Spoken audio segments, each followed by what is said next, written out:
집사님 갖다 드리시면 좋겠고, 예. 아유 참 감사합니다. 제가 몇 번 말씀드려서 그런가 저 뒤에 안 앉으시고 이렇게 앞으로 앉으셨네요. 참 너무 보기 좋아요. 예.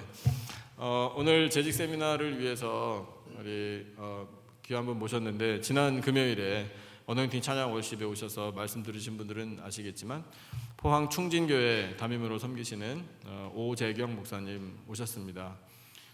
이 일을 위해서 일부러 모신 건 사실 아닌데, 목사님이 안식년이래요. 그래서 이제 미국에 안식을 하러 오셨는데, 이 전에 선한 청지기 교회, 거기 지역이 웨스트코비나에 있는 선한 청지기교회, 거기 담임 목사님 송병주 목사님 우리 교회에 오셔서 말씀 전하신 적이 한두 번 있는데, 우리 목사님 거기에서 사역도 하신 경험이 있으신 분이에요. 그래서 쉬러 오셨는데 사실은 이 어려운 시간을 부탁을 드렸습니다. 그래서 귀한 시간 내주셔서 감사하고, 목사님도 이제 여정이 계획돼 있으시대요. 그래서 아마 일찍 끝내실 거예요. 그러니까 너무 염려하지 마시고 짧은 시간 안에 우리 임팩트 있게 귀한 말씀 듣고 우리 재직들로서 정말 이렇게 사명 감당해야 되겠다라는 결단을 가지시는 시간 되시기를 바라면서, 우리 오재경 목사님 영광의 자리에 나오실 때 여러분 큰 박수로 환영해 주세요. 네, 감사합니다.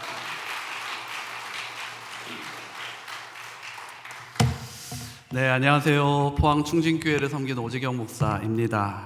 아까 목사님 말씀하셨다시피 참 어려운 자리예요. 왜냐하면 제가 이제 50 됐거든요.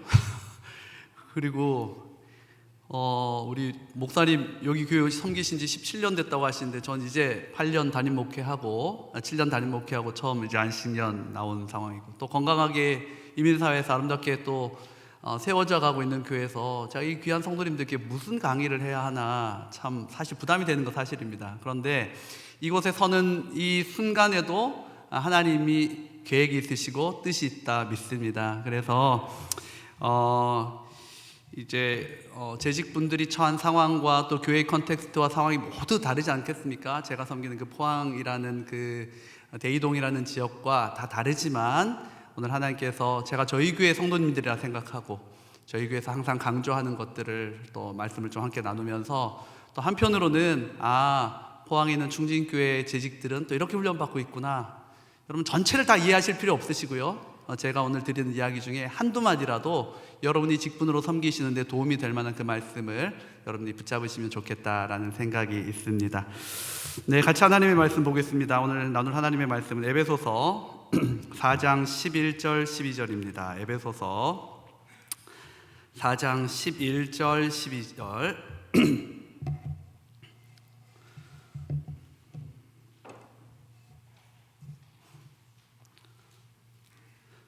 그리고 오늘 참 제가 주일날 이렇게 맛있는 밥을 먹어본 적이 7년 만에 처음인 것 같아요. 저희는 국수를 먹거든요. 저희 교회는 제가 뒤에 좀 얘기하겠지만 국수를 먹는데 그것도 잘 못 먹을 때가 많습니다. 그런데 오늘 이렇게 먹고, 제가 미국에 있을 때 참 좋아했던 세상의 물레방아 떡집에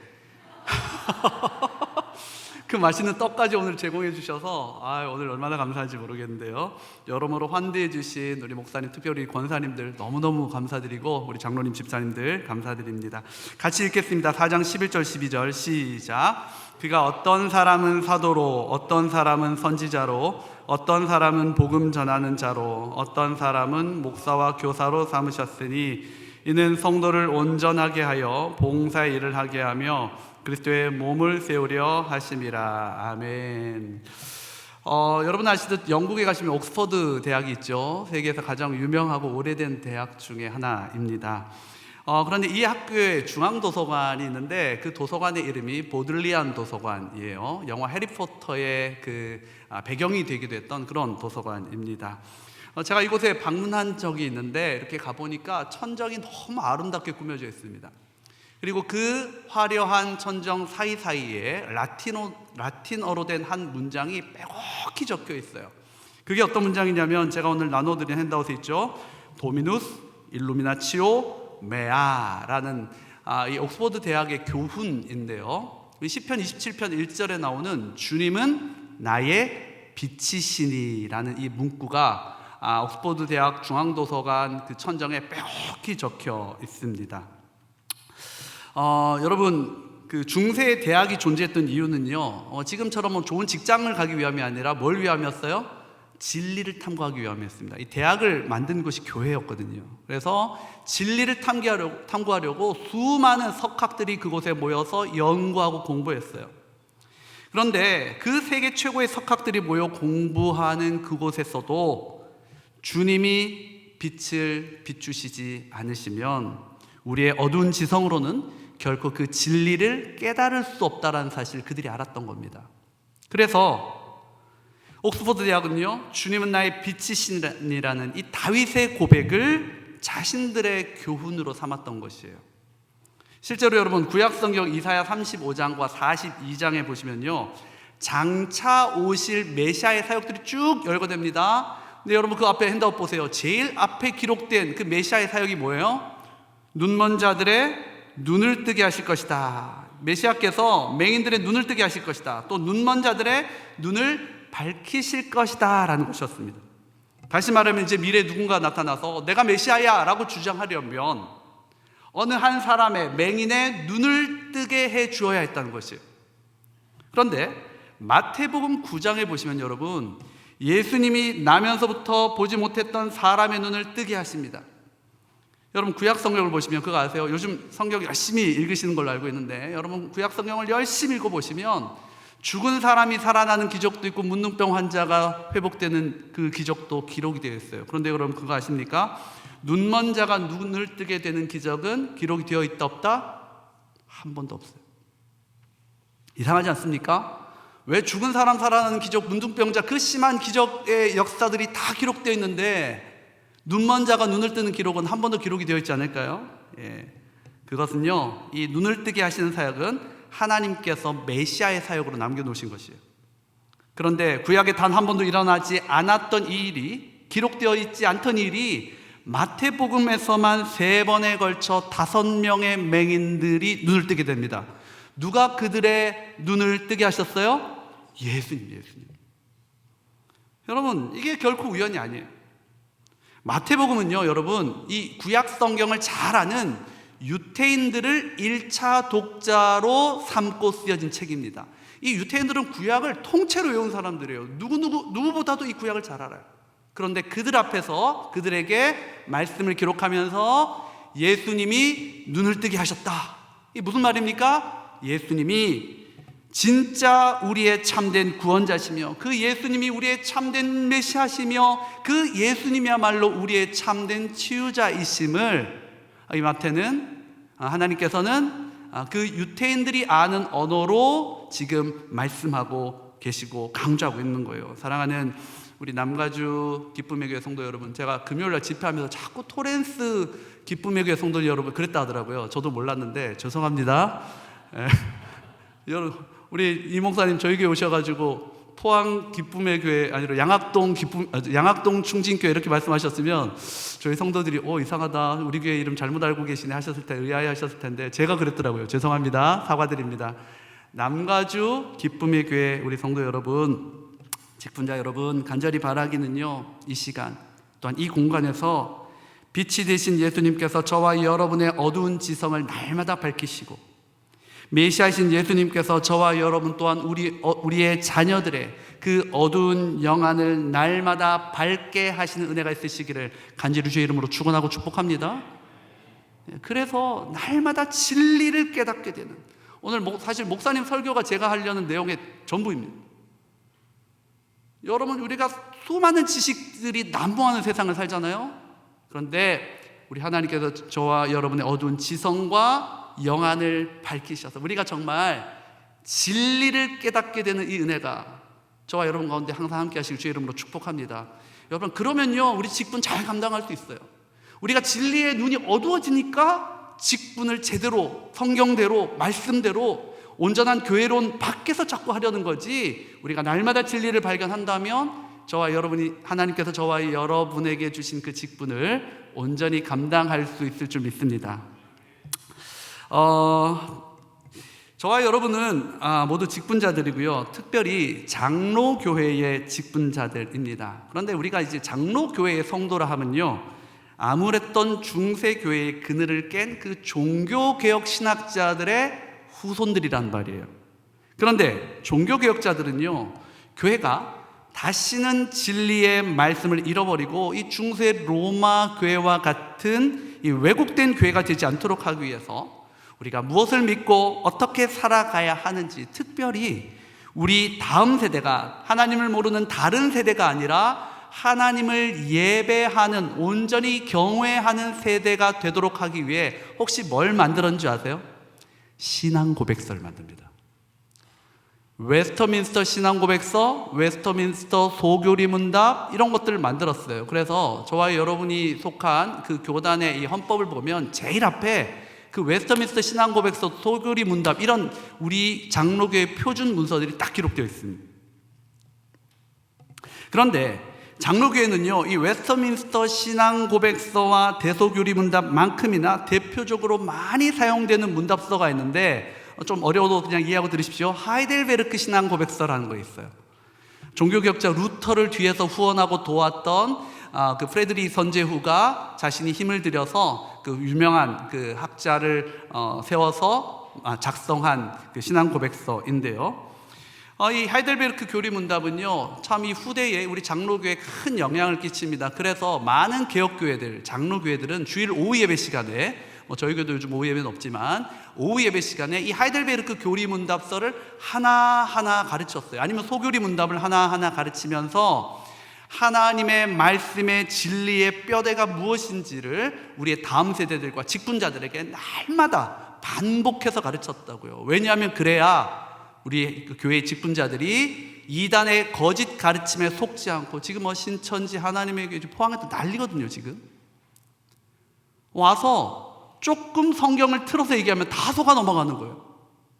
그래서 여러분, 직분자들이 온전한 하나님의 말씀과 그 말씀의 뼈대인 이 신앙 고백서의 내용들, 이 교리들을 알고 계셔야 이 교회가 넘어지지 않는다고요. 그래서 우리 믿음의 선배들은 항상 이 교리 문답서, 이 신앙 고백서, 소교리 문답을 학습 세례, 입교의 교재로 삼고 항상 이걸 열심히 공부했습니다. 흔히 우리는 이 교리를 참 어려워하죠. 또 어떤 분들은 교리와 교리주의를 좀 헷갈려 하셔서 교리는 나쁜 거야, 이렇게 말씀하는 분도 계세요. 그런데 여러분, 사실 그렇지 않습니다. 제가 예전에 미국에 있을 때만 한 목사님께서 그런 말씀 하셨거든요. 한번 따라 하시겠습니다. 전통은 죽은 사람들의 살아있는 신앙이고, 전통주의는 살아있는 사람들의 죽은 신앙이다. 여러분, 전통이 나쁜 게 아니잖아요. 우리 믿음의 선배들이 정말 아름답게 지켜간 너무너무 살아있는 귀한 살아있는 신앙이에요. 그래서 우리는 전통을 잘 지켜야 됩니다. 근데 그 전통을 전통주의로 만든 사람들이 있어요. 이것으로 자신의 의로움을 나타내려 하고, 이것으로 이것 아니면 다 틀렸다 정죄하고 판단하는 바리새인들과 같은 사람들이 있죠. 그 사람들은 전통을 전통주의자로 만드는, 이 전통을 왜곡시키는 분들이세요. 저는 우리 남가주 기쁨의 교회 성도님들이, 특별히 직분자분들이 우리 믿음의 신앙의 선배들이 흘려보낸 이 전통은 아름답게 지키면서도 그것을 나의 의로 삼으려 하고 그것을 누군가를 향한 판단의 도구로 삼으려는 이 전통주의는 과감히 벗어버리시는 살아있는 신앙인들 되시길 주의 이름으로 축원합니다. 근데 교리도 마찬가지예요. 바리새인들과 같이 교리를 가지고 누구를 판단하고 정죄하며 그것으로 자기 의를 삼는 교리주의가 문제지, 우리 믿음의 선배들이 성경을 통해 정리해낸 이 교리 그 자체는 우리에게 정말 참된 위로와 소망을 줍니다. 그래서 여러분, 하이델베르크 교리 문답서의 1문 제가 참 좋아하는데요. 이 하이델베르크 교리 문답의 제 1문 이렇게 시작해요. 사나 죽으나 당신의 유일한 위로는 무엇입니까? 여러분, 당시 로마 가톨릭에서는요, 여러분 아시다시피 이 공로 사상을 되게 중요한 것으로 여겼습니다. 그래서 인간이 구원을 얻으려면 착한 일, 선한 일을 많이 쌓아야 된다고 했어요. 일종의 마일리지 구원론입니다. 우리가 마트 무슨 마일리지 쌓듯이 착한 일을 많이 해야 우리가 구원을 얻을 수 있다, 그렇게 가르쳤고요. 또 죄를 지어 공로가 상실되면 구원에서 탈락된다, 이렇게 가르쳤어요. 또 사제 외의 평범한 성도들은 그 누구도 구원에 대한 확신을 가질 수 없다, 이게 로마 가톨릭의 가르침이었습니다. 여러분, 그런데 중세에는 우리가 알듯이 패스트와 같은 전염병들이 많이 돌아서 수많은 사람들이 죽었고요. 끊임없이 전쟁과 기근이 있었죠. 거기다 조금만 살만하면 이 종교주의자들이 이 로마 가톨릭 교회가 마녀 사냥을 일삼아서 무고한 사람들을 많이 죽였습니다. 그런데 교회는 이러한 불안한 세상 속에서 면죄부까지 팔아가면서 구원을 얻으려면 돈을 내고 공로를 쌓고 선행을 해야 한다고 가르치니까, 안 그래도 이 세상 때문에 불안한 사람들이요, 자신의 구원의 문제, 즉 죽음 이후의 삶도 늘 불안했어요.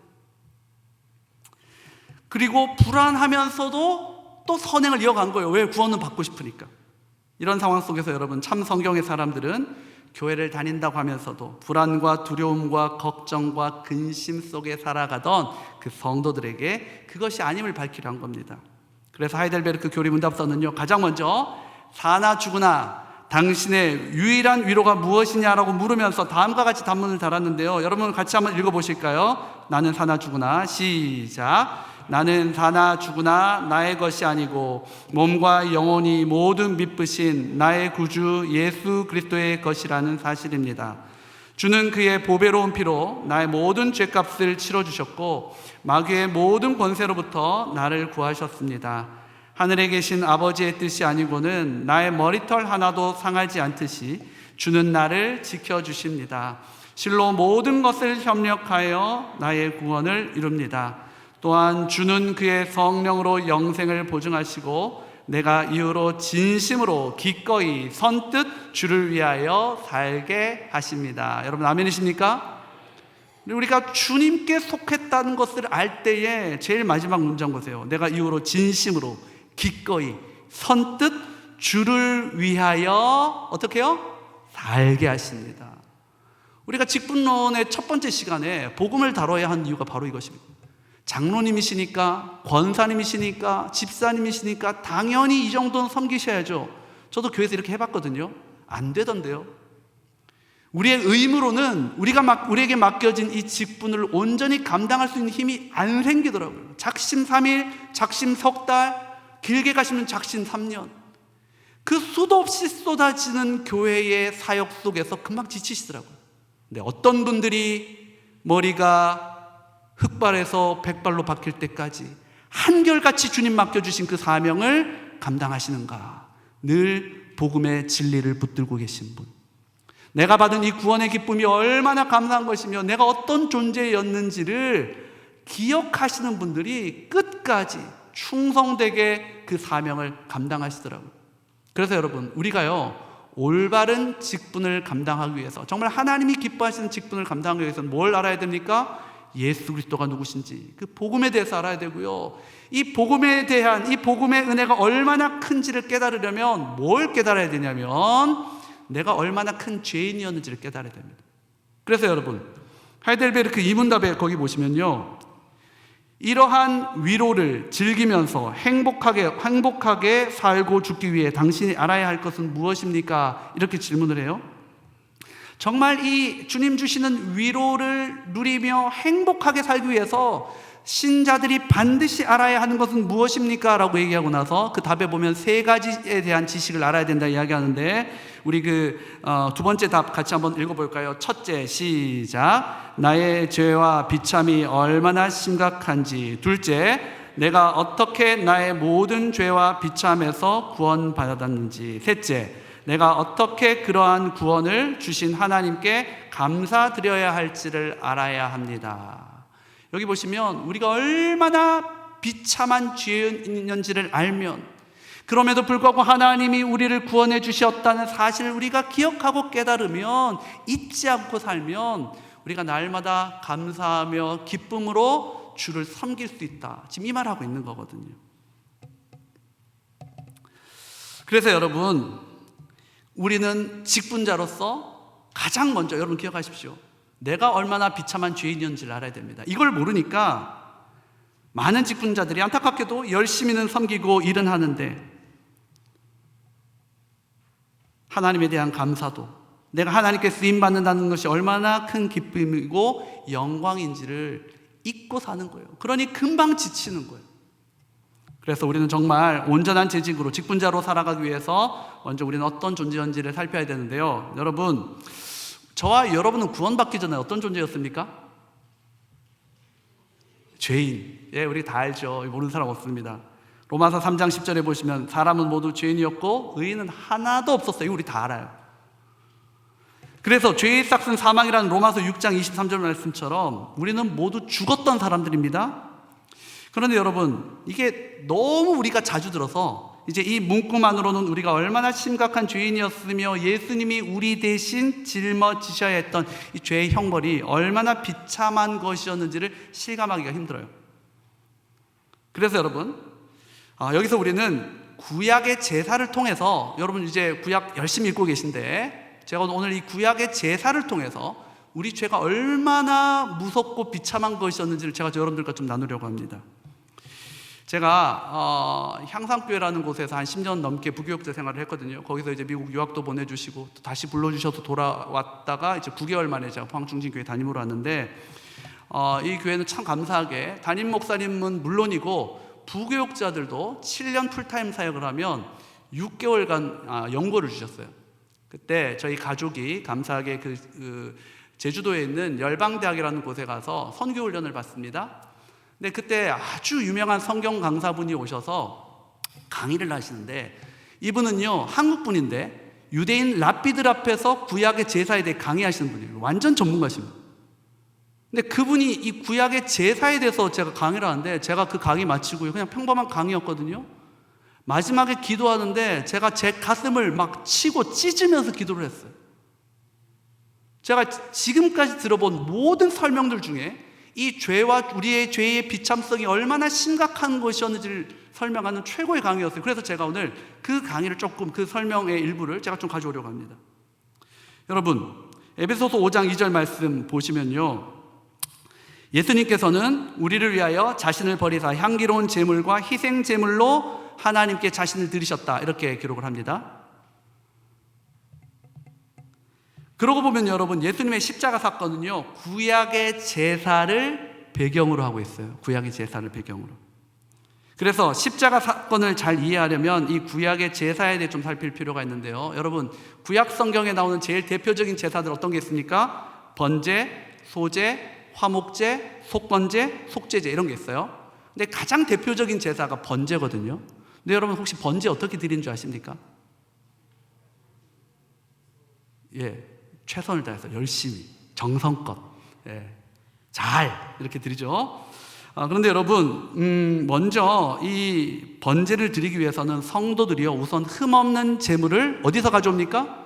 그냥 오다 마켓에서 사면 되는 거예요? 아니에요. 집에서 가져와야 했습니다. 집에서 잘 키운 것. 제가 거기 썼는데 우리말 가축, 생축, 이게 이제 히브리어로 베헤마이거든요. 고대 이스라엘 언어인 베헤마인데 이것은 집에서 기른 동물입니다. 가축이, 생축이 그런 말이죠. 집에서 기른 동물. 그냥 어디 가다가 성의 없이 사다가 바치는 것이 아니라 자기가 직접 흠없이 기른 것이어야 했어요. 그래서 여러분 어떤 그림들 보시면 이렇게 살찐 양을 희생제물로 가져갈 때 그 사람들이 이 제물에 흠이 나면 안 되니까 어떻게 가져갑니까? 목에다 이고 가잖아요. 흠 나면 제물로 못 드리거든요. 이 큰 양들을 목에다 지고 짊어가는 거예요. 그리고 이제 이 제물을 가지고 그 성전으로 가면 어떻게 합니까? 그 희생 제물이 될 동물 머리 위에다 뭐 하죠? 안수합니다. 이 안수 왜 하는 거예요? 내 죄를 희생 제물로 전가, 이 교리적 언어인데 전가하는 거예요. 우리의 죄는 누군가는 책임을 져야 되거든요. 제사 때. 그런데 그 죄를 내가 감당하면 내가 죽으니까 나 대신 이 죄의 비참함, 죽음을 감당해야 할 희생 제물 가운데 내 죄를 전가하는 거예요. 이 전가의 은혜입니다. 십자가에서 우리의 모든 죄가 누구에게로 전가됐어요? 예수님에게로 전가되고, 예수님의 그 흠없으신 의로움이 누구에게 전가가 됐습니까? 우리에게 됐잖아요. 그래서 우리는 의로운 자가 되잖아요. 구약 제사 때도 동물들 머리 위에다 손을 얹고 우리의 모든 죄를 전가합니다. 안수하면서. 그리고 자기의 죄를 여호와께 자백해야 했습니다. 그리고 나서 이제 이 희생제물을 죽이거든요. 잡아야 되거든요. 자, 여기서 퀴즈 드립니다. 이 희생제물 누가 잡아요? 그렇죠. 많은 분들이 제사장이 죽인 줄 아세요. 그렇지 않습니다. 가지고 간 사람이 죽입니다. 가지고 간 사람이 죽이는데 여러분 생각해 보십시오. 그분이 그러시더라고요. 소 있지 않습니까? 우리가 희생제물로 바치는 제일 대표적인 게 뭐예요? 소, 양, 염소, 이 세 동물들인데 얼마나 건강하겠어요? 하나님께 바치는 거니까. 근데 소를 죽이려면 세 군데를 찔러야 된답니다. 세 군데 중 하나를. 첫 번째 어디예요? 미간. 두 번째 어디요? 심장. 세 번째 동맥. 근데요, 이 건강한 이 희생제물로 드리는 소를 한 번에 죽이는 게 쉬웠을까요? 어려웠을까요? 거의 불가능했답니다. 또 일반 사람들이 이 칼을 가지고 죽이는데 이 심장을 찌르려면 수십 번이나 그 소의 심장을 찌르고 동맥을 찌르고 또 제일 비참한 거는 미간을 찔러야 되는데 이 소가 아무리 순해도 자기를 공격하는데 가만히 있어요? 고개를 흔들고 비명을 지르는데 거기다 대고 계속 찌르면 어떻게 돼요? 얼굴이 망신창이가 돼요. 피범벅이 되는, 상상만 해도 징그럽죠.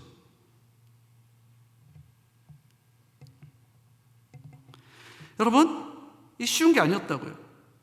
예전에 그 조선실록에 보면 그 죄인들 목 쳐서 죽이는 그 뭐라고 했죠? 그 망나니. 예, 망나니. 우리 드라마 같은 데 보고 뭐 이렇게 후 하고 이렇게 훅 빼면 끝나고 그랬잖아요. 여러분, 그거 그렇게 되는 게 쉽지 않답니다. 그 실록에 보면 평균 몇 번을 망나니가 그 사람을 죽이기 위해서 목을 쳤는지 아세요? 3번 이상을 쳤어야 됐어요. 이게 쉽지 않은 거예요. 살아있는 사람의 생명을 끝나는 거 쉽지 않아요. 근데 살아있는 소, 이게 쉽지 않았다는 거예요. 엄청난 비참한 과정이었다고. 양은 또 어땠는 줄 아십니까? 양은 또 반대예요. 양은 목을 따는데 목을 이렇게 칼을 갖다 대면 소는 비틀기라도 하고 염소는 비틀기라도 하는데 양은 가만히 있는답니다. 목을 찌르잖아요? 그럼 하늘을 이렇게 본대요. 그럼 찌른 사람하고 눈이 마주치는 거예요. 저희 교회 선임 목사님, 예전에 선임 목사님이 중국에서 선교하다 왔습니다. 제가 이거 강의를 했더니 목사님 진짜 그렇다는 거예요. 자기가 양 잡는 걸 봤는데 그 중국의 사람이 목을 찌르니까 이 양이 이렇게 힘없이 찌르는 주인을 쳐다보더래요. 여러분, 십자가에서 손과 발에 못 박힌 예수님이 눈을 들어 하늘을 보실 때 아버지 되신 하나님 마음 어땠을까요? 어린 양이 되어 자신을 내어드린 그 예수님을 내려다보신 우리 하나님 아버지의 마음, 진짜 여러분 처참해지는 거죠. 그리고 여러분, 이렇게 죽으면 끝입니까? 아니죠. 다음에 또 뭐합니까? 가죽을 벗겨요. 가죽 어떻게 벗기는지 아십니까? 예전에 시골 사신 분 아시겠지만 발목부터 딴답니다. 발목부터 따면 발목부터 살갗을 하나둘 까기 시작하면 얼굴 껍질까지 다 벗기는 거예요. 여러분, 이거요, 지금 우리 보면 비참해서 보지도 못합니다. 이거 처참하고 너무 비참한 과정이었어요. 여러분, 그게 제사였다고요. 그리고 여러분, 또 가죽 벗긴 다음에 뭐합니까? 각을 떠요, 각을. 근데 뭐 이렇게 깍두기 썰듯이 텅텅텅 이렇게 받쳐요? 아니죠. 그 성경 원어를 보면 이 각을 뜬다는 말이 모든 뼈 하나하나 한 조각 한 조각 한마디 한마디를 다 분리시킨다는 얘기입니다. 여러분, 혹시 이 상황에서 이런 말 하는 게 맞는지는 모르겠는데 우리 등뼈 해장국 같은 거 먹으러 가면 제 아는 목사님도 정말 뼈를 제사하듯이 발라서 드신 분이 있더라고요. 완전 막 골수까지 빨아 드시는 분이 계시던데 제가 그거 보면서 아이고 아주 제사하듯 드십니다. 제가 그렇게 농담한 적이 있어요. 근데 여러분, 이게요, 우리 그냥 밥 먹으면서 농담으로 한 얘기지만 죄를 대신 짊어졌던 그 희생 제물이 뼈가요, 정말 모든 이 몸이 분해되는 과정이었습니다. 그리고 그것을 제사마다 좀 차이는 있지만 회막 안에서 혹은 영문 밖에서 이제 또 아예 다 태워버려요. 여러분, 희생 제물을 바친다는 것은 이처럼 끔찍하고 비참한 일이었는데요, 여러분, 지금 이 제사를 보면서 어떤 생각이 드십니까? 우리의 죄가 그만큼 심각했으며 그로 인한 죄의 형벌이 이토록 비참한 것이었던 것이죠. 그런데 사실은 그 제물이 아니라 우리가 그렇게 죽었어야 했다는 것이에요. 저들의 미간과 저들의 심장과 저들의 동맥을 향하던 그 칼은 사실은 그 동물이 아니라 어디를 향하였던 것이에요? 우리의 미간과 우리의 심장과 우리의 동맥을 향하였던 것이라고. 그 동물이 그렇게 비참하게 껍데기가 벗겨졌지만 사실은 우리의 껍질이 벗겨져야 했고요. 죄송합니다. 그 동물들이 우리 대신 뼈마디가 조각조각 났지만 사실은 우리의 이 뼈마디가 조각조각 났어야 했으며 우리의 온 머리부터 발끝까지가 불태워져야 하는 것. 여러분, 그렇게 죽었어야 하는 존재가 죄송합니다, 용서하고 드리십시오. 아니요, 진리니까 담대히 말씀드립니다. 그게 바로 저와 여러분이었다고요. 근데 이걸 모르니까, 이걸 잊으니까 자꾸 우리가 직분 섬기면서 교만해지는 거예요. 자꾸 우리가 직분하면서 이 복음의 핵심, 내가 어떤 존재였는지를 잃으니까, 잊어버리니 내 주장이 중요해지는 거예요. 내가 이겨야 되는 거예요. 내가 고집을 부려야 되는 거예요. 여러분, 2026년도 직분으로 섬기시면서 여러분 기억하십시오.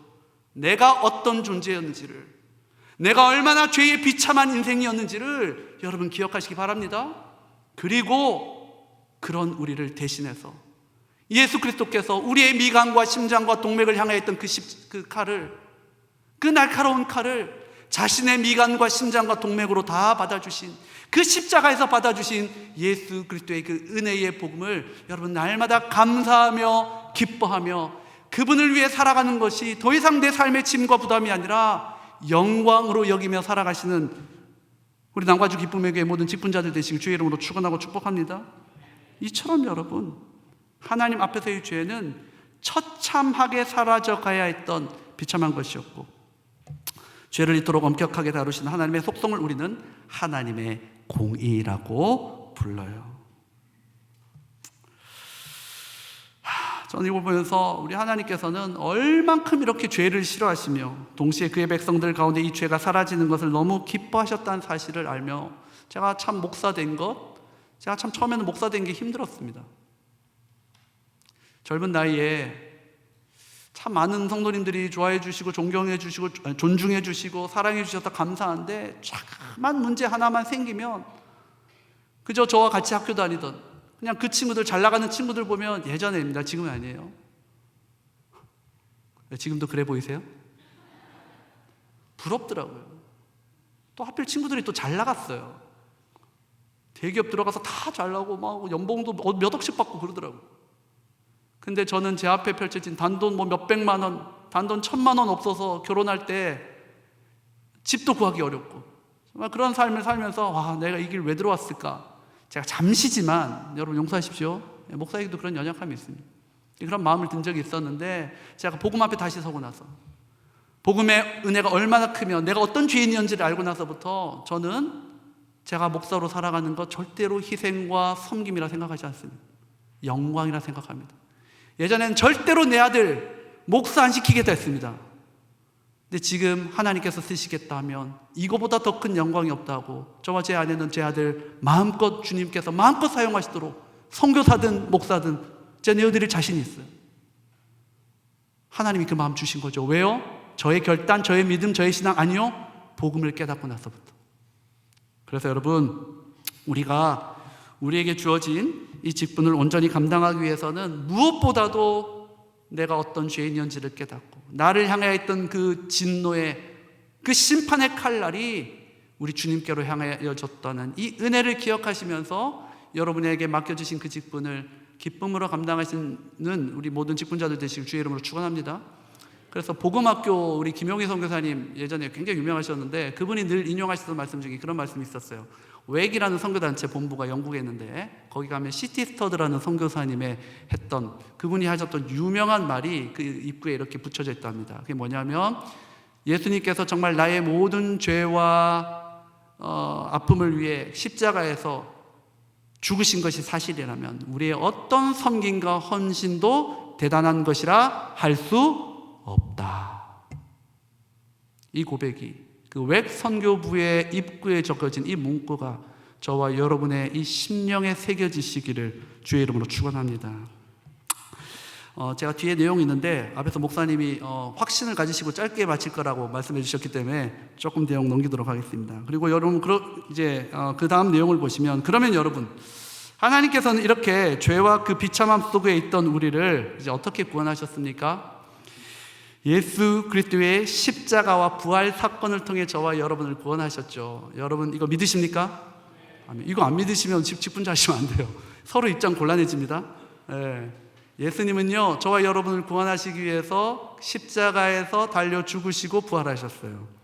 그런데 우리가 정말 적어도 우리 뼈대에 있는 남가주 기쁨의 교회 직분자시라면 여기서 좀 더 나가서 이 성경에서 말하는 이 구원의 서정, 이 서정은 구원의 순서와 과정을 얘기하는데요. 이것을 좀 우리가 이해할 필요가 있습니다. 그래야 이 구원의 풍성함을 정말 세세하게 우리를 구원의 길로 인도하시는 그 하나님을 기억하며 감사하며 이 직분을 섬길 수 있기 때문이에요. 자, 그런데 여러분, 제가 이제 이 설명을 드릴 텐데, 이 순서가 성경에서 말하는 내용들을 쭉 우리 개혁주의 신학자들이 정리한 것이긴 합니다만, 이게 시간적인 순서이기도 하지만 때로는 동시에 일어나기도 하는 것이기 때문에 그냥 논리적인 순서라고 여러분이 이해하시면 됩니다. 자, 먼저는요, 하나님께서 우리에게 이루어 가시는 구원을 생각할 때 먼저 우리가 이 구원의 주체가 누구신지를 알아야 됩니다. 여러분, 이 구원의 주체가 누구세요? 하나님이신데, 구체적으로 말씀드리면 삼위 하나님이십니다. 성부, 성자, 성령 하나님이세요. 근데 여러분, 성부, 성자, 성령 하나님은 우리의 구원을 위해서 어떻게 역할 분담을 하셨을까요? 성부 하나님 뭐 하셨습니까? 이게요, 교리 문답서에 그대로 나옵니다. 굉장히 중요한 내용이고, 제가 미국에 도착한 이후 저희 아이들과 이제 가정 예배를 늘 드리는데, 교리 문답을 하나하나 지금 밤마다 2개씩 저희가 공부하고 있어요. 한 5분 안에 끝납니다. 7분 안에. 핵심만 하니까. 네, 은혜가 있어요. 근데 제가 이 부분을 다시 보면서 제가 너무 은혜가 됐습니다. 자, 첫 번째, 성부 하나님은 우리의 구원에 있어서 어떤 역사를 하시는가 따라하십시오. 성부 하나님은 우리의 모든 구원을 계획하신다. 네, 성부 하나님이 우리의 모든 구원을 계획하세요. 그러면 성자 예수님은 뭐 하실까요? 그 구원을 성취하세요. 예수님의 십자가와 부활 사건으로 이 사실을 믿는 자들에게 구원을 주겠다. 이거 누가 계획하신 거예요? 성부 하나님이 하셨어요. 근데 이 성부 하나님의 계획이 이루어지려면 성자 예수님의 희생과 헌신이 있어야 되죠. 예, 그래서 성자 예수님은요, 그 구원 계획, 하나님의 구원 계획을 성취하신 분이세요. 자, 그러면 성령 하나님 뭐 하셨습니까? 우리가 너무 성령 하나님을 막 이렇게 너무 신비적인 것, 능력적인 것으로만 이해를 하시는데요, 성령 하나님의 가장 중요한 역할은 이겁니다. 하나님이 계획하시고 예수님이 성취하신 그 복음 사건을 우리로 하여금 믿게 하신 것, 감사합니다. 누가 하는 거예요? 내가 선택하는 거예요? 아니죠. 성령 하나님께서 저와 여러분에게 믿게 하시는 거예요. 그래서 우리가 하나님을 아버지라 부를 수 있게 되고, 예수님의 십자가 사건, 여러분 이거요, 믿어지는 거 기적인 거 아십니까? 제가 부목사 때 전도폭발 한 7년 사역했습니다. 매번 전도하러 나가요. 제가 정말 나갈 때마다 입에 곡소리 내면서 나갔습니다. 왜요? 이걸 안 믿는 분들에게 복음을 전하려니까 안 믿으시는 거예요. 믿고 싶은데 안 믿어진다는 거예요. 근데 우리는 그게 믿어지잖아요. 어떻게 믿어져요? 어떻게 믿어져요? 여러분이 뛰어났습니까? 우리의 지식이, 우리의 결단이 대단해서요? 아니죠. 성령 하나님께서 저와 여러분에게 믿게 하시는 은혜를 주시기 때문에, 믿음을 선물로 주셨기 때문이에요. 그래서 여러분 기억하십시오. 성부 하나님 뭐 하신다? 구원을 계획하신다. 성자 예수님 뭐 하신다? 그 구원을 실현하신다. 성령 하나님 뭐 하신다? 우리가 그 예수님을 믿게 하신다. 요 삼위 하나님, 구원의 주체이신 삼위 하나님이 어떤 분이신지를 여러분들이 꼭 기억하셔야 됩니다. 자, 그러면 이 삼위 하나님께서 저와 여러분을 구원하시기 위해 가장 먼저 행하신 일이 뭐냐면, 따라하겠습니다. 하나님의 작정. 제가 성부 하나님이 계획하신다 했죠. 이 작정이 계획이란 말입니다.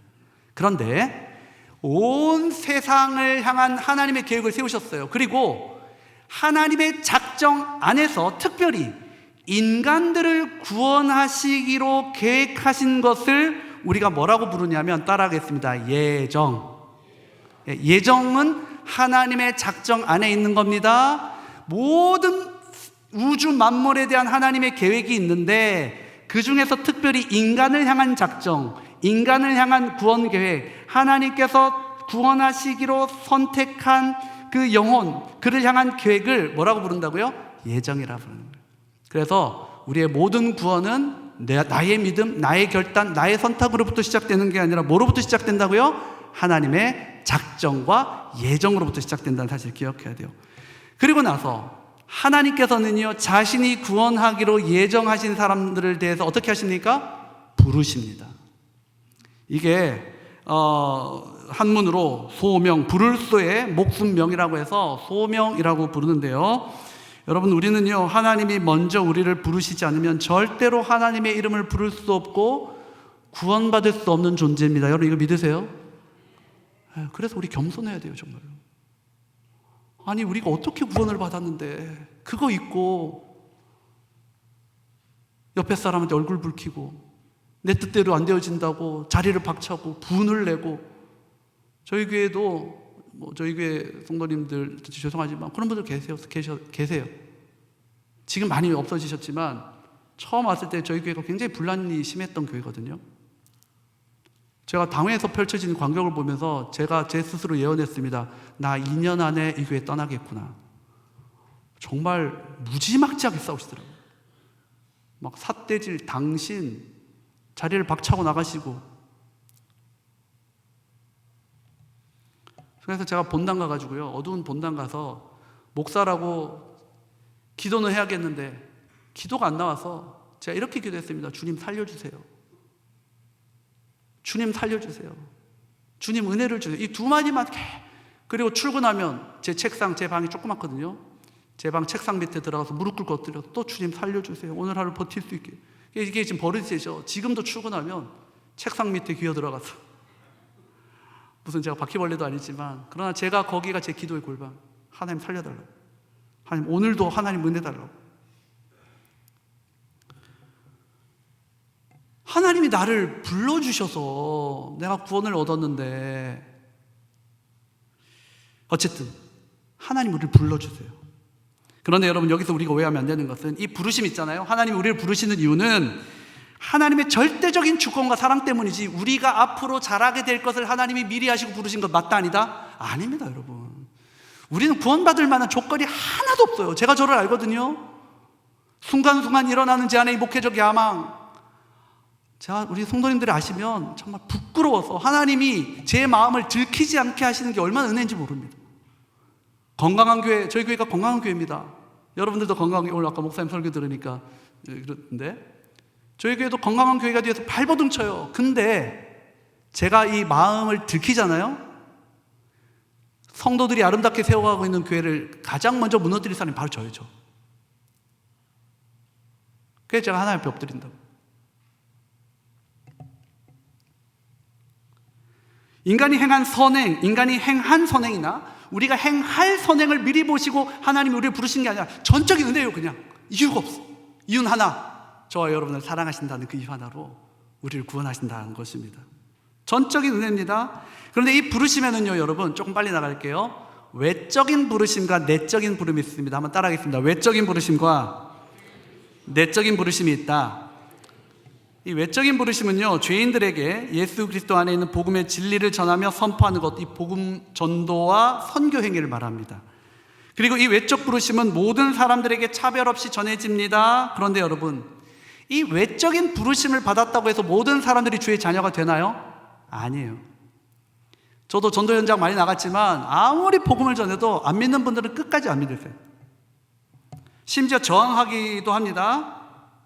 그러나 이 전도와 선교는 하나님께서 구원하기로 예정하신 자들을 찾기 위해 정하신 방법이요 명령이기 때문에 우리는 이 선교적 인생을 살아야 되는 거예요. 계속해서 직분자들은 복음을 전하고 복음을 증거하고 복음을 나타내는 삶을 살아야 된다고요. 그런데 여러분, 이 외적인 부르심과 더불어서 뭐가 있다고요? 내적인 부르심이 있습니다. 이것은 사람의 마음에 성령 하나님께서 직접 역사하셔서 구원의 길로 부르시는 거예요.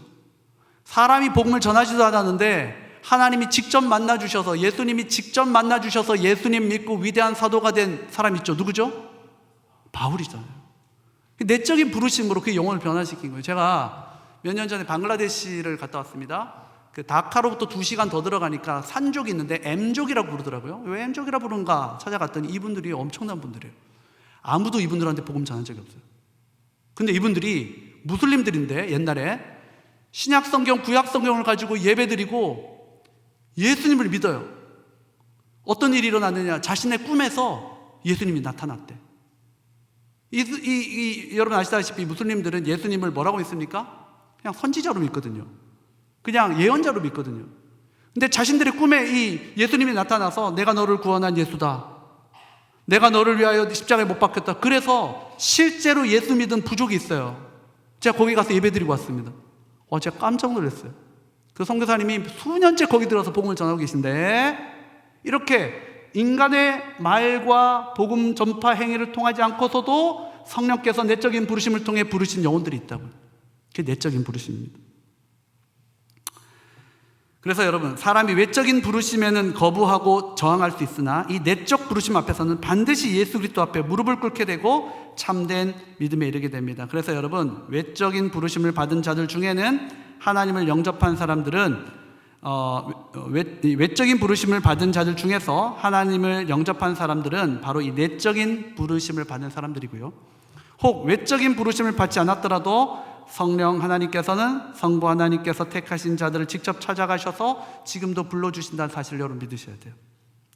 그리고 여러분, 이렇게 하나님의 부르심을 받은 사람은요, 이제 어떤 구원의 단계에 이르게 됩니까? 중생하게 되고 거듭나게 돼요. 여러분, 이 중생이라는 것은 전적으로 타락하여서 죄와 허물로 죽었던 우리의 영적인 생명을 예수 그리스도 안에서 다시 살리시는 누구의 역사다? 성령의 역사입니다. 성경은 이것을 새롭게 됨, 다시 태어남, 말씀으로 거듭남, 새로운 창조 등 다양한 표현으로 이걸 묘사를 해요. 그런데 중요한 것은 이 중생 즉 거듭남은 병에 걸렸던 사람이 회복되는 것 같이 점진적으로 발전적으로 얻게 되는 것이 아니라 어느 순간에 즉각적으로 이루어집니다. 이 중생과 거듭남은 이 근본적인 변화, 출생의 개념이에요.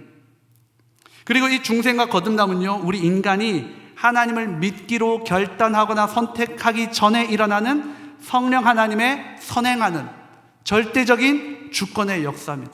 내가 하나님을 선택하고 내가 하나님을 믿을 수 있는 이유는 성령 하나님께서 이미 우리를 어떻게 해요? 거듭나게 하셨기 때문에. 그런데 성령 하나님께서는 거듭나게 하시고 중생하게 하신 이들 가운데서 일으키시는 역사가 있습니다. 거듭난 자, 중생케 한 자에게 반드시 일으키는 역사가 있는데 그게 뭐냐? 따라하겠습니다. 회심의 역사예요. 그래서 중생과 거듭남 이후에 우리 가운데서 이루어지는 구원의 은혜는 회심의 은혜입니다. 근데 여러분 꼭 기억하셔야 돼요. 이거 너무너무 중요한데, 회심의 역사 속에서 하나님 우리에게 어떤 은혜를 베푸시는가? 두 가지인데요. 첫 번째, 우리는요, 성령 하나님을 통해 구원에 이르는 믿음을 선물로 얻게 됩니다. 뭘 얻게 된다고요? 구원에 이르는 믿음을, 참 믿음을 선물로 얻게 돼요. 또 이때 동시에 이 회심의 순간에 하나님께서는 우리에게 어떻게 역사하시는가? 성령께서는 우리에게 생명에 이르는 뭐요? 회개를 우리 안에서 일으키십니다. 뭘 일으키신다고요? 회개. 그래서 여러분, 내가 거듭났나 거듭나지 않았나 이렇게 질문하는 분들 있죠. 또 그 의심되는 분 있으시죠. 메가더 목사님들과 같은 유명한 신학자들, 목사님들이 한결같이 하는 얘기가 있지 않습니까? 정말 당신에게 회심의 순간이 있었습니까? 여러분 정말 나사렛 예수 그리스도를 나의 구원자와 주로 믿으십니까? 아멘. 그리고 당신은 정말로 그 나사렛 예수 그리스도의 십자가 앞에서 당신의 죄를, 당신의 지난 시간의 과거를, 당신의 지난날의 삶을 회개하고 돌이키셨습니까? 만약 우리의 삶 가운데, 우리의 신앙 가운데 그 하나님을, 예수 그리스도를 나의 구원자라 믿는 믿음의 고백이 있고, 내가 정말 그 십자가 복음 앞에서 내 삶을 돌이키며 회개한 여러분, 이 경험이 있다면 여러분, 하나님께서 저와 여러분 안에서 거듭남과 중생과 새롭게 하시는 은혜를 주신 줄 믿으시기 바랍니다. 우리가 그렇게밖에 할 수 없는 거예요. 그래서 거듭난 자들은 회심의 은혜를 경험하게 되고, 그 회심의 순간에는 두 가지 어떤 역사가 일어난다고요? 믿음과 회개의 역사가 일어나게 된다라는 것입니다. 그런데 여러분, 이 참 회개, 우리가 이 회심의 단계에서 일어난다고 했는데요, 제가 조금만 더 들어가면 신약 성경을 가만히 살펴보면 성령 하나님에 의한 생명에 이르는 회개는요, 크게 몇 가지 요소로 이루어졌냐면 세 가지 요소로 이루어져 있습니다. 첫 번째는 한번 따라 하실까요? 지적인 인식의 변화. 두 번째는 감정적인 변화. 세 번째는 의지적인 변화입니다. 여러분 회개하면요 먼저 지적인 인식의 변화가 일어나요. 여러분 꼭 기억하십시오. 그냥 회개하면 하나님 잘못했어요 막 이러고 막 급하게 이거 회개 아니고요. 정말 우리가 구원에 이르는 회개를 경험했다면 그때 우리의 지적인 인식의 변화가 일어납니다. 우리는 성령님에 의해 회개하게 되면 가장 먼저 내 안에 있는 죄를 깨닫게 돼요. 예전에는 진짜 내가 좀 괜찮은 사람인 줄 알았는데 성령께서 빛을 비추시면 우리는 그 순간 내 안에 있는 그 죄의 비참함을 깨닫게 되는 거예요. 제가 예전에 김남준 목사님 하시는 클래스에서 제가 라틴어 공부하고 이렇게 공부한 적이 있는데 그 목사님이 그런 예화를 드시더라고요. 이렇게 반지하에 살아보면 가끔 이렇게 반쯤 열린 커튼이 이렇게 바람에 날릴 때가 있다. 그러면 그 커튼이 이렇게 벌어지는 사이로 뭐가 들어옵니까? 빛이 쭉 들어오잖아요. 그러면 빛이 한 줄기 쫙 들어오면 우리는 뭘 보게 돼요? 먼지를 보게 돼요. 빛 들어오기 전에 몰라요. 막 숨도 쉬고 이불도 털고 마음대로 놀아요. 저도 반지하에서 자취해봤거든요. 근데 청소 좀 하겠다고 문 조금 열고 커튼 열고 치면 한 줄기 빛이 쫙 들어오면서 그 빛 속에서 뭘 봅니까? 빼곡한 먼지를 보게 되죠. 여러분, 성령의 빛이 우리 가운데 이렇게 관통하게 되면 여러분, 나 좀 괜찮은 사람이네? 나 진짜 경험 많고 똑똑하고 나 내세울 만한 사람이네? 이런 생각 들까요? 못 들까요? 여러분 그렇지 않아요. 우리가 아까 앞서 말씀드린 내가 얼마나 비참한 죄인이었는지를 그 성령의 한 줄기 빛을 통해 알게 되는 거예요. 인식의 변화입니다. 그리고 생명에 이른 회개는요 우리의 감정을 변화시키는데요, 내가 죽을 수밖에 없는 죄인임을 깨달았는데 나의 감정적인 변화가 생기지 않는다면 그것은 여러분 참된 회개가 아닙니다. 우리가 지적으로 내가 정말 죄인이구나를 깨닫고 인식하게 되면 우리는 로마서 7장 24절에서 바울이 탄식했듯 뭐예요? 오호라 나는 곤고한 사람이로다. 이 사망의 몸에서 누가 나를 건져내랴. 이 탄식, 이 통곡을 할 수밖에 없는 그런 존재들이라고. 그리고 여러분, 생명에 이르는 회개가 터져 나오면서 우리의 감정은 그 죄를 미워하고 싫어하게 됩니다. 회개를 했는데도 죄 안에 거하는 게 너무 좋고 죄를 사랑한다면 여러분 그건 생명에 이르는 회개가 아니에요. 그리고 세 번째로 성령 하나님을 통한 생명에 이르는 회개는 우리의 의지의 변화를 일으키는데요, 죄가 미워지고 죄를 싫어하게 되니 우리는 죄와 함께 죽음의 길로 향하던 우리의 발걸음을 돌이켜서, 이 회개라는 말이 구약에서는 슈브, 돌이키다는 말이에요. 이게 돌이키다 해서 360도 돌면 제자리잖아요. 180도까지만. 그래서 내가 죄를 향하여서 늘 나아가던 내 삶이 이제는 돌이켜서 진리를 향하여 생명 대신 예수 그리스도를 향하여 걸어가게 되는 하나님의 영광과 하나님의 기쁨이 되겠다는 그 의지를 가지고 삶을 바꾸려고 애를 쓰는 그런 존재가 되는데, 이게 바로 참 회개라는 것입니다. 그래서 여러분 마태복음 3장 8절에서 세례 요한은 회개의 합당한 뭘 맺으라? 열매를 맺으라 라고 했고요, 사도행전 26장 20절에서 오늘 오늘 재직 세미나죠. 재직 세미나에 있어서 여러분 꼭 기억하셔야 되는 말씀 여기 나오죠. 사도 바울은 뭐라고 했습니까? 회개하고 하나님께로 돌아와서 뭐 하라고요? 회개에 합당한 뭐 하라? 일을 하라. 그냥 회개받고 좋습니다 주님, 감사합니다 주님, 자리 펴놓고 누리고 엔조이하고 아니요. 회개에 합당한 열매를 맺고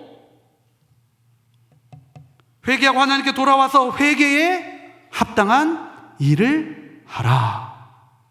그 일 맡은 분들이 누구예요? 바로 여러분, 직분자분들이에요. 직분자로 산다는 것은 참 회개가 필수입니다. 참 회개, 참 돌이킴 없이 하는 직분은요, 그거 공동체를 상하게 할 수 있어요. 왜요? 회개하고 하나님께로 돌아와서 회개에 합당한 일을 해야 되기 때문입니다. 회개를 했는데도 회개에 합당한 열매나 회개에 합당한 일을 하지 못하고 여전히 나의 기쁨과 영광, 육체의 정욕에 목말라 죄를 계속해서 짓는다면 참 회개 아니라는 거죠.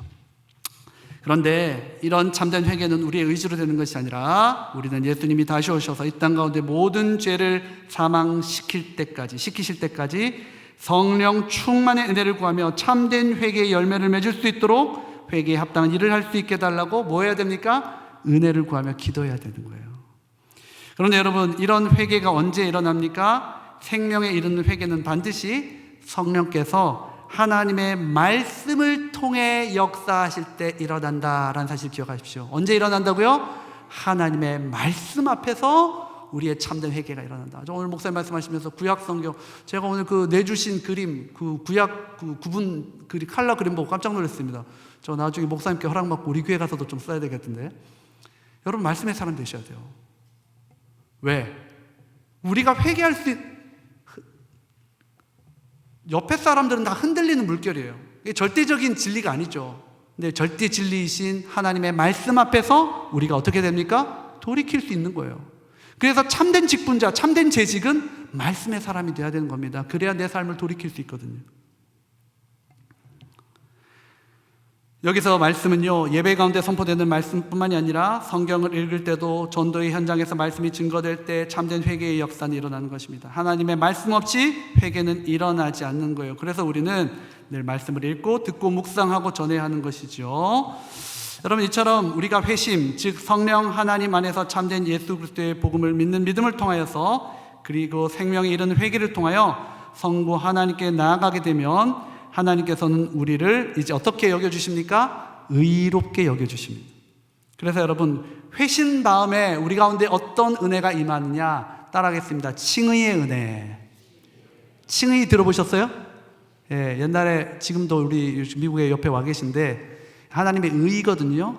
근데 우리 이런 말씀 드렸는지 모르겠는데 우리 목사님, 제가 존경하는 목사님, 이 의 발음이 안 되셔서 하나님의 하나님의 그러셨는데, 근데 하나님의 하는데 눈에 눈물이 쫙.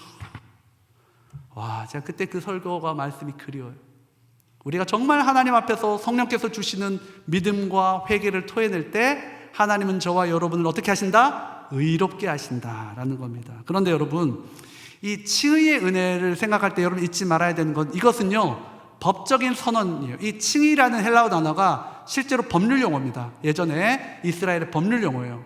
그래서 칭의라는 말은, 칭의의 은혜를 입었다는 말은 저와 여러분이 회개하고 저와 여러분이 믿음을 통해서 예수 그리스도를 나의 주라 고백할 때에 하나님께서 법적으로 선포해 주시는 거예요. 아, 이제 우리 남가주 기쁨의 교회 재직들은 의로운 존재가 되었다라고 법적으로 선포해 주시는 그 은혜의, 그 구원의 과정이 바로 뭐다? 칭의입니다. 그런데 감사한 게 뭐냐면요, 여러분, 그냥 법적으로 신분만 줘놓고, 여러분, 우리 이 나라들처럼, 물론 뭐 미국은 한 사람의 그 시민들도 끝까지 가서 보호해준다 그렇게 말씀하시던데, 여러분, 많은 경우 내가 정말 우리나라 국민이지만, 우리 이 시민이지만 혜택 받지 못할 때가, 소외될 때가 있잖아요. 그 복지의 사각지대가 있잖아요.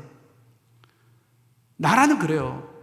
나라가 끝까지 우리를 책임져 주려고 최선을 다하지만 사각지대가 있다고요. 이게 법적인 한계입니다. 그래서 여러분, 우리 하나님은요, 단순히 저와 여러분을 법적으로 그냥 의롭다만 하지 않으시고 어떻게 하세요? 저와 여러분을 자녀로 삼아주셨어요. 그래서 우리가 의롭다, 칭의의 은혜 다음에 일어나는 구원의 역사가 뭐냐? 양자됨입니다. 양자됨. 그래서 의롭다 여김을 받은 자들은 하늘과 땅의 주인이신 하나님의 자녀로서의 특권과 권리를 가지게 된다는 것이에요. 그런데 특권과 권리만 가지는 것은 아닙니다.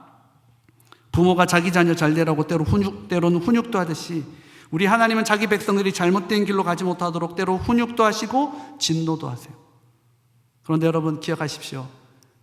하나님의 진노에는 징벌적인 진노, 교정적인 진노, 하나님을 모르는 사람들에게는 징벌적인 진노가 있고요, 양자된 저와 여러분에게는 망하라고 주는 진노가 아니라 저와 여러분을 교정하기 위해서, 그 죄악된 길에서 빠져나오도록 하기 위해서 저와 여러분을 진노하신다는 사실입니다. 그러니 여러분, 그 하나님의 주시는 그 시련 앞에서 여러분 두려워하지 마시고 다시 한번 하나님께 돌이킬 수 있는 저와 여러분 되시기를 간절히 주의 이름으로 축복합니다. 제가 지난 금요일에 말씀드렸잖아요. 저희 아버지 진짜 일평생 주의 몸된 교회를 위하여 헌신하시고, 할아버지께서 또 일평생 그 자신의 땅을 다 바친 2,000평이 넘는 땅을 그 정말 일제 신사 참패하지 않는 거룩한 교회 세우시겠다고 다 바쳤는데, 그리고 그 교회에서 아버지 열심히 일했는데, 존경받는 장로가 되어서 은퇴했는데, 그러면 좀 복을 주셔야 되는데 뭘 주셨다고요? 암 주셨다. 잘 기억하시네요. 그래서 제가 그 암 수술 받으신 우리 아버지 내려다보면서 하나님께 감사하다 했다 했습니까? 하나님께 너무 섭섭했다 했잖아요. 어떻게 이러실 수가 있나. 근데 그때 하나님, 우리 아버지께서 하나님이 주시는 마음을 제게 토해 주시면서 나눠주셨던 말씀이 뭐라고 했어요? 에베소서 6장 24절 말씀. 우리 주 예수 그리스도를 변함 없이 사랑하는 모든 자에게 은혜가 있을지어다. 아멘. 때로 우리 삶에 시련이 있을 수 있습니다. 때로 우리가 섬기다 보면 갈등이 있을 수 있고 정말 내 마음과 같지 않게 오해받을 때도 있고 내 뜻대로 되지 않을 때도 있어요. 근데 참된 직분자는 그때라도 어떻게 해야 돼요? 변함없이 우리 주 예수 그리스도를 사랑하며 그 섬김의 자리로 나아갈 때 하나님께서는 그러한 자에게 반드시 뭘 주신다? 은혜를 주신다. 여러분 아멘이십니까? 아멘입니다. 그리고 여러분 이제 그 양자 되게 하신 이후에는요 이제 자신을 닮아가게 하세요. 여러분 우리가 자녀가 누구 닮습니까? 옆집 아저씨 닮아요? 옆집 아줌마 닮습니까? 부모 닮잖아요. 부모. 하나님께서 저와 여러분을 양자 되게 하시는요 거룩한 나를 닮으라고 양자로 삼아주시는 거예요. 이게 무슨 은혜의 단계냐면 성화의 단계입니다. 따라하겠습니다. 성화의 단계. 그래서 여러분 하나님께서는요 저와 여러분이 계속해서 하나님을 닮아갈 수 있도록 특별히 예수 그리스도를 닮아갈 수 있도록 하나님께서 우리 가운데 역사하세요. 그래서 여러분 지금 저와 여러분은 어떤 구원의 단계에 있습니까? 성화의 단계에 있어요. 하나님께서는 저와 여러분을 예정하시고 그 구원의 역사를 쭉 일으키시고 의롭다 하시고 양자로 삼아주시고 지금은 저와 여러분을 거룩한 주의 백성들로 빚어가고 계신다고요. 우리는 그 주님의 손길로 들어가야 된다고요. 성령님께서 지금도 우리 가운데 역사하시는 것입니다.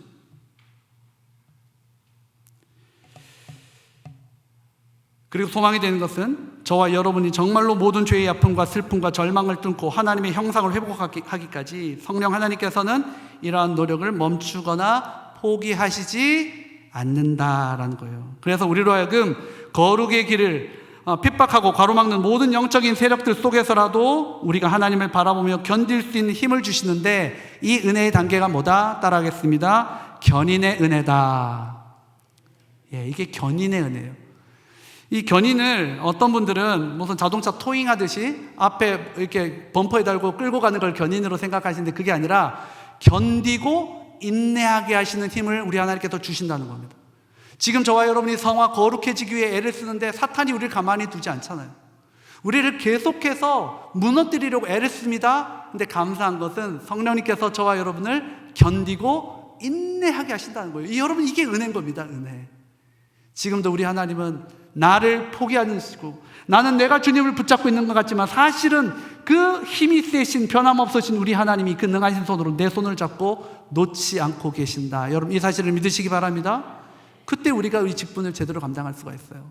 때로는 상처받고 힘들고 시험 들고 그때마다 박차고 교회에 옮기고 이 섬김의 자리를 나 못하겠다 하고 내팽개치는 게 아니라 그래 이런 아픔과 절망과 어려움 속에서도 하나님은 나를 거룩하게 빚어가고 계시고 나를 통해 거룩한 뜻을 이루어가고 계시며 나로 하여금 견딜 수 있고 인내할 수 있는 힘을 주고 계셔.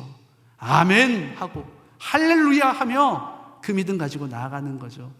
그리고 결국에는 마지막 날 저와 여러분이 흠모하던 완전한 구원의 상태, 그 영화로운 하나님의 자녀가 되게 하실 것이다. 우리 인생의 눈물 골짜기에서 우리 인생이 비참하게 끝이 나는 것이 아니라 사람들의 오해와 사람들의 질투와 사람들의 시기와 왜곡된 사람들의 말 속에서 내 삶이 비참하게 무너지는 것이 아니라 우리 하나님 저와 여러분 충성되게 그 직분을 감당하며 주의 뜻을 이루는 자들의 손을 붙잡고 마침내 구원을 완성하실 것이고 영화로운 하나님의 사람이 되게 하실 줄 여러분 믿으시기 바랍니다. 예수님이요 그거 아세요? 부활하시고 나서 제자들이 못 알아봤잖아요. 왜 못 알아봐요? 많은 신학자들, 대부분의 학자들의 주장 그렇습니다. 예수님 부활 이전의 몸과 부활 이후의 몸이 달라졌다는 거예요. 정말 하나님의 영화로우심이 그 안에서 다시 일어나신 거예요. 그래서 인간의 눈으로는 똑같은 예수님이었지만 그를 못 알아보게 되었다라고 많은 학자들이 이야기하는데요. 저와 여러분이 그 영화에 참여하게 되실 줄 믿습니다. 아멘. 그러면 우리 잠깐 10분만 쉬고 뒤에 강의 짧게 하고 마치도록 그렇게 하겠습니다.